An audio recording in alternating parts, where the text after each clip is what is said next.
మోకాళ్ళ నొప్పులు, disc problems లాంటి అన్ని సమస్యలకు సంప్రదించండి Homeocare international world class homeopathy 9001175550.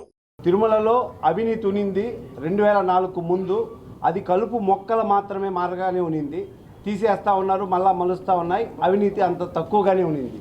2004 తర్వాత అజయ్ కలాం రెడ్డి ఈఓ అయిన తర్వాత, మన ధర్మారెడ్డి గారు స్పెషల్ ఆఫీసర్ అయిన తర్వాత అది మహావృక్షం అయ్యింది. అది ఎంత మహావృక్షం అయితే, మా పూర్వీకులు ముందు చేస్తూ ఉన్న సమాంతర వ్యవస్థ, మా బంధువులైతే ఏమి, మా దగ్గర స్నేహితుల తండ్రులైతే ఏమి, సమాంతర వ్యవస్థని నడుపుతూ ఉన్నారు అతి కొద్దిగా. ఈరోజు టీటీడీలోనే ఆ సమాంతర వ్యవస్థ, పంచాయతీ అండ్ రెవెన్యూ, తర్వాత రెండవది వచ్చేసి విజిలెన్సు, మూడవది హెల్త్, నాలుగవది ఇంకా జేఈ ఆఫీస్ అంటే అది టికెట్ల వ్యాపారం. అది ఇంత దారుణంగా ఉండే ఈ వ్యవస్థల మీద అన్నిటి మీద చంద్రబాబు నాయుడు గారు, పవన్ కళ్యాణ్ గారు ప్రత్యేక దృష్టిని ఉంచి జరిగిన అవకతవకల మీద అన్నిటి మీద స్పెషల్, అంటే ఇక్కడ జరిగిన తిరుమలలో జరిగిన నేరాలు మన ఐపీఎస్ ఇండియన్ పీనల్ కోడ్ కూడా పట్టుకోలేదు. ఎందుకంటే ఇంతకుముందు జరిగిన అవినీతి మొత్తము పట్టిన వాళ్ళకి ఎవరికి ఎటువంటి శిక్ష జరగలేదు. గుండీలో దొంగలిచ్చిన వాళ్ళకి కానీ, ఆడ మఠంలో దొంగలిచ్చిన వారు కానీ ఎవరు కూడా శిక్షని పొందలేదు, శిక్షార్హులు కాలేరు. కాబట్టి దయచేసి వీళ్ళని స్పెషల్గా విచారించి ఇటువంటి అవినీతిని తరువాత జరగకుండా ప్రత్యేక వ్యవస్థని ఏర్పరిచి తిరుమలలో భక్తుల మనోభావాలకి ఎటువంటి బాధలు లేకుండా, వాళ్ళకి భక్తుల మనోభావాలు ఎటువంటి ఫీల్ అవ్వకుండా మీరు చేస్తారనేసి దయచేసి మన పవన్ కళ్యాణ్ గారు, నారాయణ చంద్రబాబు నాయుడు గారు కొండ మీద అవినీతికి ప్రత్యేక దృష్టిని పెట్టాలని మేము కోరుకుంటా ఉన్నాం తిరుమల వాసిగా. ఒక్కొక్కటి వెలుగు చూస్తున్నది. మేము త్వరలో సాక్ష్యాధారాలతో శ్రీవాణి ట్రస్ట్ పెట్టి 10,000 రూపాయలు వాళ్ళు ట్రస్ట్కి వసూలు చేస్తున్నారు. 500 రూపాయలు టీటీడీ దీనికి పోతుంది. 10,000 రూపాయలు ఏమైందనేసని గతంలో మా ఇన్ఛార్జ్ కిరణ్ రాయల్ గారు కూడా అడిగారు, దాని మీద శ్వేతపత్రం ఇవ్వమని చెప్పని. ఇంతవరకు దాన్ని పట్టించుకున్న దాఖలు లేదు. ఈ ఈఓ ధర్మారెడ్డి ఏదైతే ఉన్నాడో అధర్మారెడ్డి, అతనికి క్యాడర్ లేకపోయినా, ఎలిజిబుల్ లేకపోయినా, అతని ఈఓకి ఎలిజిబుల్ లేకపోయినా అతన్ని ఈఓ చేసి స్పెషల్ ఆఫీసర్ కింద ఈఓ చేసుకొని ఇన్నిన్ని అక్రమ దందాలు చేసుకున్నారు. తిరుమల ఒక పవిత్రమైన తిరుమలలో ఎంతెంత బిజినెస్ చేసుకొని ఎంతెంత డబ్బులు దోచేసుకున్నారో దాన్ని మొత్తం ఒక్కొక్క రూపాయి ఖచ్చితంగా కక్కిస్తామని తెలియజేస్తున్నాం. 2 రోజుల క్రితం తిరుమలలో నేను దర్శనానికి పోయినప్పుడు అక్కడ ఒక స్వామి కనిపించి, నాకు మీరు జనసేన పార్టీ నాయకులు కదా, మీ దృష్టికి ఒక విషయాన్ని తీసుకొస్తాను, దీనిపైన మీరు మాట్లాడితే బాగుండని చెప్పి ఒక స్వామి అడగడంతో అడిగా. తిరుమలలో శారదాపేట స్వరూపానంద స్వామి జగన్మోహన్ రెడ్డికి అత్యంత సన్నిహితుడు. ఒకనొక జగన్కి సొంత చిన్నాన్న లాంటి వ్యక్తి కూడా అతను. ఆయన ఏమి చెప్తే జగన్ అది చేస్తాడు. ఆయన ఆస్తులన్నీ కూడా జగన్ దగ్గర ఉన్నాయని అనుమానాలు ఉన్నాయి. ఆయన ధర్మారెడ్డితో కలిసి, స్థానిక ఎమ్మెల్యేతో కలిసి తిరుమలలో అక్రమంగా 6 అంతస్తుల భవనం కట్టినారు. ఇల్లు ఒకసారి చూడండి. దానికి ఎటువంటి సేఫ్టీ అథారిటీస్ లేవు. అది ఒకవేళ కూలిపోతే ప్రాణాపాయం నష్టం ఉంటుంది, చాలామంది చనిపోవచ్చు, ఏం సేఫ్టీలో చెప్తే వెళ్ళి చూసి వస్తాను స్వామి అని చెప్పి వెళ్తూ నాతోటి మీడియా మిత్రులు కొంతమంది తిరుమలలో ఉంటే చెప్పి వెళ్ళాను. అక్కడికి వెళ్ళిన తర్వాత తెలిసింది అది పెద్ద స్కామ్.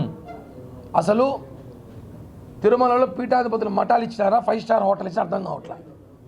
లోపల 5 స్టార్ తలపించే విధంగా సెంట్రల్ ఏసీ రూములు, అంత స్టార్ హోటల్ ఉన్నాయి.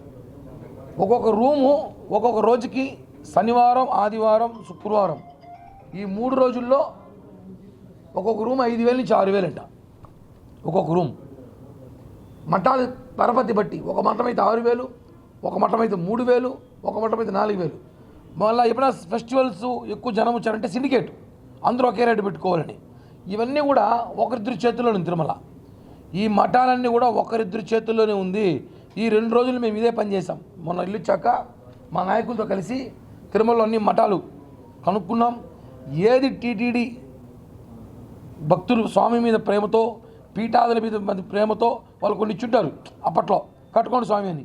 వాళ్ళు ఏం చేస్తున్నారంటే వాళ్ళ చేతగాక తిరుపతిలో ఉన్న ఎమ్మెల్యే గారు కుమారుడుగానో, ఎక్స్ఎమ్మెల్యే కుమారుడుగానో లేకపోతే గతంలో ఉన్న వైసీపీ నాయకులకు భయపడిపోయి వాళ్ళు హుకుం జారీ చేశారు, పలానా వ్యక్తికి మీరు మఠాలు ఇవ్వకపోతే మీ మఠాలు క్యాన్సిల్ చేసేస్తాం అంటే వాళ్ళు భయపడిపోయి ఓ 1,00,000కో 2 లక్షలకో నెలకు మాకు కట్టేసేయండి, మఠం మీరు తీసేసుకొని ఇచ్చేశారు. అలా తిరుమలలో 15 మఠాలు ఇచ్చారు. ఈ మఠాలన్నిటి కూడా వేశ్యరాజ మఠం కేంద్రంగా జరుగుతున్న కుట్రది, పెద్ద స్కామ్ ఇది. దీంట్లో నేను అన్నీ కనుక్కున్న, వెళ్ళాక ఆధారాలన్నీ ఉన్నాయి. ఒక పెళ్లి చేయాలంటే ఒక సామాన్యుడు, ఒక భక్తుడు వెంకటేశ్వర స్వామితో భక్తితో పెళ్లి చేసుకు తిరుమలకు వస్తే 100 మందికి చేయనట్టువాడు. 100 మంది చేసుకున్నా 300 మందికి డబ్బు కట్టాలి, 200 మంది చేసుకున్నా 300 మందికి డబ్బు కట్టాలి, 300 మంది చేసుకున్నా 300 మంది డబ్బు కట్టాలి. ఎంత అన్యాయం సరే. అంటే 300 మందికి ప్యాకేజ్ అది, నువ్వు ఎంతమంది అని చేసుకో 300 మంది డబ్బు కట్టాలి. సో నువ్వు ఈ మఠం వాడు చేయడం ఇంకో మఠంకి వెళ్తే వాడు అదే అంట. ఇద్దరు వ్యక్తులు, ఆ ఇద్దరు పేర్లు కూడా చెప్తా, వాళ్ళిద్దరి మీద ఈఓ గారి కంప్లైంట్ ఇవ్వబోతున్నా. ఈఓ గారు రేపు కలవబోతున్నా, రేపు సార్ రమ్మన్నారు. వాస్తవంగా పవన్ కళ్యాణ్ గారు, చంద్రబాబు గారు తిరుమల పూర్తిగా ప్రక్షాళన చేశారని ఆలోచన వచ్చినప్పుడు ఈ మఠాల నుంచి మొదలెట్టాలి. ఎందుకంటే పెద్ద స్కామ్. ఎంతసేపు అందరూ టికెట్లు రూమ్లు అవే చూస్తారు, కాదు, ఇది పెద్ద స్కామ్. నెలకి గత అధికార పార్టీకి 75 నుంచి 80 లక్షలు వెళ్తుంది ఇంటికి. 75 నుంచి 80 లక్షలు మఠాల ద్వారా వసూలు చేసి ఇద్దరు వ్యక్తులు, తిరుమలలో ఉన్న ఇద్దరు వ్యక్తులు, వాళ్ళు 75 నుంచి 80 లక్షలు స్థానికంగా ఉన్న నాయకులకి, తిరుమలలో పోలీస్ అధికారులకి, టీటీడీ అధికారులకి ఇస్తున్నారట గత 4 సంవత్సరాలుగా. అంటే దాదాపు 25-30 కోట్ల డబ్బు. ఇవన్నీ ఇది ఎవరి డబ్బులు ఇవ్వండి? భక్తుల డబ్బులు. భక్తుల్ని బెదిరించి మోసం చేసి తీసుకున్న డబ్బులు. మఠాల్లో రూములు తీసుకోవాలంటే రికమెండేషన్ 3,000 వాడికి ఇవ్వాలి, 3,000 ఇంకోటికి ఇవ్వాలి, 2,000 ఇంకోటికి ఇవ్వాలి. పాపం భక్తులు పైకి వస్తారు, ఇబ్బంది పడతారు. ఈ మఠాల ప్రక్షాళన చేయాలి. నిజమైన మఠాధిపతి ఎవరైతే ఉన్నారో ఆయనకి ఇవ్వాలి. ఆయన ఉంటాడు, శిష్యుడు కూడా ఉంటాడు, ఆయనకి వాడికి ఇచ్చుకోండి. వాడు ఎవడో 4వ వాడు, 5వ వాడు, గుజరాత్ వాడు, మహారాష్ట్ర వాడు, ఎక్కడెక్కడ చూసి ఉన్నారు మఠాలు పెట్టుకొని. తిరుపతిలో మనం ఇంతమంది ఉన్నారు, ఒకరికి ఉద్యోగంలో మఠాల ఉద్యోగ హీరోల, మళ్ళీ స్థానికులకు ఉద్యోగ హీరోలు. ఎందుకంటే విషయాలు బయట తెలుస్తాయి కదా ఏం జరుగుతుందో. బయట పట్టుకొస్తాడు, హిందీ వాడినో, గుజరాత్ వాడినో, అస్సాం వాడినో, పాకిస్తాన్ పట్టుకొచ్చి పెడతారు. ఎందుకంటే వాడి విషయాలు తెలియదు ఏం జరుగుతాం లోపల. కాబట్టి ఇప్పుడు కానీ దీన్ని కానీ సరిదిద్దకపోతే తిరుమల మఠాల కేంద్రంగా అసాంఘిక కార్యకలాపాలు జరిగే అవకాశాలు చాలా ఉన్నాయి. ఎందుకంటే నేను వెళ్ళి చూసాము, దాదాపు మేము ఒక 12-13 మఠాలు చూసాం వెళ్ళి లోపల. చాలా దారుణమైన పరిస్థితిలో ఉంది. కొన్ని అయితే శిథిలాలు కూలిపోయేలా కూడా ఉంది. దాంట్లో కూడా పెళ్ళిళ్ళు చేస్తారు. అంటే ఈఓ గారిని కలిసి వెంటనే పనికొచ్చే మఠాలు పెట్టుకొని మిగతా మఠాలు కొట్టేయండి సార్, లేదంటే భక్తులు ఇబ్బంది పడతారు. చాలా పెద్ద స్కామ్ ఇది. ఇది ఒక రాకెట్, ముఠా రాకెట్ ఇది. దీని పేరు దీని మీద మేము పెద్ద ఉద్యమం చేయబోతున్నాం. పవన్ కళ్యాణ్ గారి దృష్టికి కూడా తీసుకెళ్తాం, ఖచ్చితంగా చంద్రబాబు గారి దృష్టికి కూడా తీసుకెళ్తాం. మఠాల పేరుతో చేస్తున్న అన్యాయం, అవినీతి మొత్తం బయట పెడతాం. నిజంగా భక్తులు, తిరుమలకు వచ్చిన భక్తులు తిరుమలలో దేవుని దర్శనం చేసుకోవాలి. లేని పక్షాన వాళ్ళకి రూములు దొరకకపోతే ఈ మఠాల కేంద్రంగా నిజమైన భక్తులకి 1000కో 500కో రూమ్ ఎంత వాటో అంత ఇవ్వాలి. నిజంగా వాళ్ళకి ఎందుకు మఠాలు ఇస్తారండి? భజనలు చేసుకోమనో, అన్నదానాలు చేయమని మఠాలు ఇస్తారు. ఇలా మఠాల్లో పెళ్ళిళ్ళు, శోభనాలు, వ్యాపారాలు ఒకటి కాదు అన్నీ జరుగుతాయి. ఏం కాదు జరుగుతాయి మఠాలు, అన్నీ జరుగుతాయి. చూసా మఠాల్లో ప్రతి జరుగుతుంది. పేరుకే మఠం 5 స్టార్ హోటల్ తలపించేలాగుంది. స్వరూపానంద స్వామి కట్టే హోటల్ ఆ మఠం అయితే 6 అంతస్తుల భవనం, కింద అండర్ గ్రౌండ్, సీక్రెట్ రూమ్స్ అట్ట 3. మళ్ళా అనంతపద్మ స్వామి టెంపుల్ అనుకున్నాడు నెల ఆయన 3 సీక్రెట్ రూమ్లు కట్టుకున్నాడు. మన అడిగితే ఏమంటే సార్ ఇది 3 సీక్రెట్ రూమ్లు సార్, ఏమన్నా ఓపెన్ చేయలేవాడు, తాళాలు లేవు సార్ అన్నాడు. దాంట్లో ఏదో ఉంది ఆ సీక్రెట్ రూమ్లో కూడా. సీక్రెట్ రూమ్ సార్ ఇవంతా అన్నాడు. చేసేదే దేవుని సేవ, మళ్ళీ సీక్రెట్ రూమ్లా. ఇలా అన్ని మఠాలు, ఒక మఠమనే కాదు, ఇది పెద్ద రాకెట్ అండి, పెద్ద స్కాము. దీని మీద జనసేన పార్టీ అయితే తీవ్ర ఫైట్ చేస్తాం. ఈఓ గారిని కలుస్తాం, ఎస్పీ గారిని కలుస్తాం. ఆ ఎవరైతే ఇద్దరు వ్యక్తులు ఉన్నారో, మొత్తం మఠాలు కైవసం చేసుకున్న వైసీపీ నాయకులు ఉన్నారో వాళ్ళ మీద పోలీస్ కంప్లైంట్ ఇస్తాం. మొత్తం వాళ్ళు తిన్న టీటీడీ దేవస్థానం డబ్బులు, భక్తుల డబ్బులు కూడా కక్కిస్తాం. చాలా అవినీతి జరిగింది మఠాల స్కామ్లో. ఇవన్నీ కూడా గతగా ఉన్న ఈఓ ఆయన కనుసన్నలో జరిగింది. ఆయన తెలియకుండా జరిగే అవకాశమే లేదు. ఆయన కనుసన్నల్లో అప్పుడున్న అధికార పార్టీ యంత్రాంగం, అప్పుడున్న ఎమ్మెల్యే స్థానంలో జరిగిందని చెప్పి కూడా వాస్తవాలు ఉన్నాయి. కాబట్టి దీని మీద పెద్ద ఎత్తున పోరాటం చేస్తాం. మాకు మీడియా కూడా సహకరించాలి ఈ విషయంలో. ఎందుకంటే తిరుపతి పవిత్రత మనం కాపాడాల్సిన బాధ్యత మీకు, మాకు, మనందరికీ ఉందని చెప్పి కూడా తెలియజేస్తూ ఈరోజు ఉదయం ఒక ఆర్టికల్ చూసా పేపర్లో, తిరుపతి ఎమ్మెల్యే అభ్యర్థి పోటీ చేసిన ఎమ్మెల్యే అభ్యర్థి వైసీపీ అభ్యర్థి భూమన అభినయ్ రెడ్డి నేను దానికి కౌంటర్ ఇచ్చాడు. పేపర్లో ఆర్టికల్ వస్తే దానికి కౌంటర్ ఇచ్చాడు. నేను ఎప్పుడో రాజీనామా చేశాను, దాన్ని పబ్లిసిటీ చేయలేదు కదా అని. జనవరి 4వ తారీఖు ఆయనకి సీట్ కన్ఫర్మ్ చేశారు, అభ్యర్థిగా తిరుపతి అభ్యర్థిగా కన్ఫర్మ్ చేశారు. ఆయన ఎప్పుడు రాజీనామా చేశాడు? ఏప్రిల్ 6వ తారీఖు. ఈ 4 నెలలు నువ్వు డిప్యూటీ మేయర్గా ఉన్నావు కదా, ఎందుకు చెప్పలేకపోయావు? మామూలుగా ఆడింత రోడ్ వేసి అభినయ్ రోడ్ వేసాడు అని ఫేస్బుక్లో పెడతారు, అన్న ఇటుకి పెట్టాడని ఫేస్బుక్లో పెడతారు, అన్న లైట్లు వేస్తాడని ఫేస్బుక్లో పెడతారు.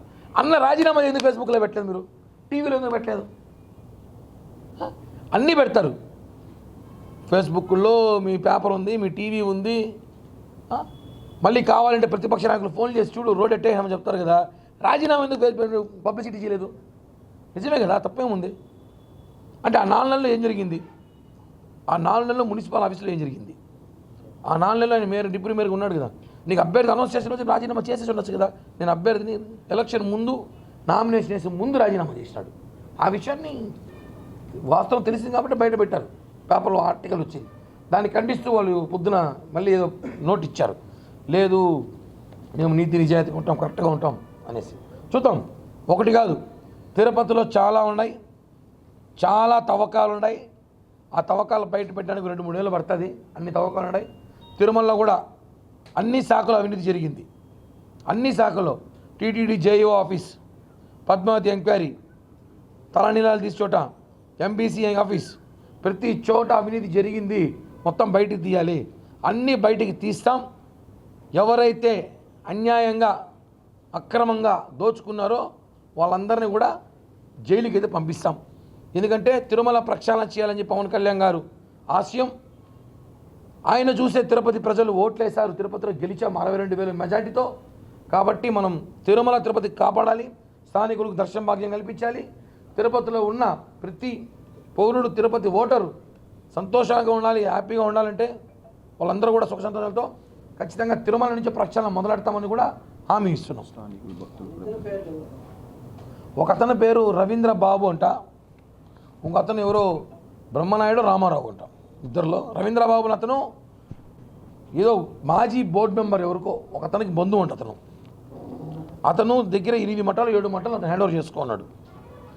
అతని పేరు చెప్పాలంత హీరోయిన్ కాదు అతను. అది పెద్ద దొంగల మఠాల ముఠా నాయకుడు ఆయన కనుసన్నంలోనే తిరుమలలో 7-8 మఠాలు తిరుగుతూ ఉంది. వైశ్యరాజ మఠం వేదికగా, ఆ మఠం వేదికగా పెళ్ళిళ్ళు ఎదురగా అది చెప్తున్నాం కదా. 5 స్టార్ హోటల్లో పెళ్ళిళ్ళు చేయొచ్చు, తిరుమలలో పెళ్ళిళ్ళు చేసే పరిస్థితి లేదు. ఆ వ్యవస్థ తీసుకురావాలి. తిరుమలలో భక్తులు నిజంగా పెళ్లి చేసుకుని వచ్చేవాడు సంతోషంగా పెళ్లి చేసుకునే విధంగా టీటీడీ నిర్ణయాలు తీసుకోవాలి. మేము అధికారంలోకి వచ్చాం, 20 రోజులు అయింది. ఖచ్చితంగా భక్తులందరూ కూడా అన్ని విధాలుగా సదుపాయాలు కలిగిస్తామని చెప్పి కూడా హామీ ఇస్తున్నాం. స్థానికులకి భక్తులకి దర్శనం ఇస్తామన్నారు. అలాగే ఉద్యోగాలు కూడా స్థానికులకే ఇవ్వాలని చెప్పి డిమాండ్ పెడుతున్నాం. స్థానికంగా చాలామంది నిరుద్యోగ తిరుపతిలో ఉన్నారు, వాళ్ళందరూ కూడా స్థానికులకు ఉద్యోగం ఇవ్వండి. అలాగే తిరుమలలో పరిశుభ్రత సరిగా లేదు. ఈ మధ్య రూములు చాలా చండాలంగా తయారైపోయి మఠాల మీద ఇంట్రెస్ట్ పెట్టి రూములు వదిలేశారు.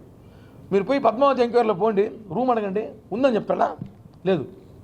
ఎంబీసీ పోండి, లేదు. 50 రూపాయలు రూమ్ అడగండి, లేదు. ఎందుకు లేదు? మఠాల వ్యాపారం జరగాలి కదా, మఠాల వ్యాపారం జరగాలి. నేను కూడా ఏం చేస్తా, ఫోన్ చేస్తా, నేను కిరణ్ రాయలు మాట్లాడుతున్నా అంటే చెప్పండి సార్, సార్ ఇప్పుడే ఇచ్చినాం సార్, కొంచెం ముందు వచ్చి టైం సార్, 10 నిమిషాల ముందే అయిపోయింది సార్ అంటాడు. అదే వాడే సలహా ఇస్తాడు, ఎట్టబా ఇప్పుడు మా ఇంపార్టెంట్ మా బంధువులు వచ్చారు, ఏంటి పరిస్థితి కొండపల్లి అంటే, సార్ మనకు తెలిసిన మఠం ఉంది పోతారా చెప్తా అంటాడు. పద్మావతిలో బ్రోకర్ పెట్టి వ్యాపారం చేస్తున్నారు వీళ్ళు. ఇవన్నీ కూడా పెద్ద కథ, నెట్లో జరుగుతుంది వాస్తవం. మీకు అందరూ కూడా తెలుసు, తిరుపతిలో ప్రతి ఒక్కరికి తెలుసు, ప్రతి భక్తుడు తెలుసు ఈ రాష్ట్రంలో. ఇవన్నీ కూడా ఆపేద్దాం, తిరుమలని పరిశుభ్రంగా శుభ్రతగా పెడదాం. ఖచ్చితంగా ప్రతి ఒక్కరిని గత 5 సంవత్సరాల్లో ధర్మారెడ్డి సహా ఎవరైతే కింద స్థాయిలో సూపరింటెండెంట్లు, ఏఈఓలు, డిప్యూటీఓలు ఎవరైతే పనిచేసినారో ప్రతి ఒక్క అవినీతి చిట్టా బయట తీస్తాం. అదే పనిలో ఉన్నాం. మరిన్ని వీడియోస్ కోసం ఛానల్ ని సబ్స్క్రైబ్ చేయండి, లేటెస్ట్ అప్డేట్స్ కోసం వాట్సాప్ ఛానల్ ని ఫాలో చేయండి, అండ్ లింక్ డిస్క్రిప్షన్ లో ఉంది.